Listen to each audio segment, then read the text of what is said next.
জাতীয় নাগরিক পার্টি এনসিপির মেহেরপুর ১ আসনের মনোনীত প্রার্থী সোহেল রানার পক্ষ থেকে আমরা আজকে মনোনয়ন ফর্ম তুললাম।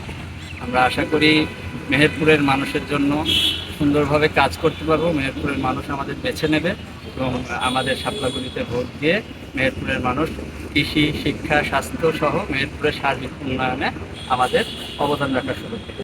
দীর্ঘদিন ধরে স্বৈরশাসন চলার পরে বাংলাদেশের মানুষ আসলে পরিবর্তন চাই। সেই ধারাবাহিকতায় মেহেরপুরের মানুষজনও পরিবর্তন চাই।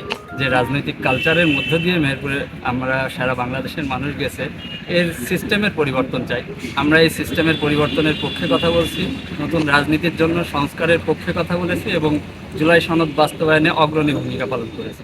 এই জন্য তরুণ ভোটার থেকে শুরু করে প্রান্তিক পর্যায়ের মানুষ সবাই এনসিপির প্রতি সহানুভূতিশীল এবং বিভিন্ন জায়গায় গ্রামে গঞ্জে আমরা ভালো সাড়া পাচ্ছি।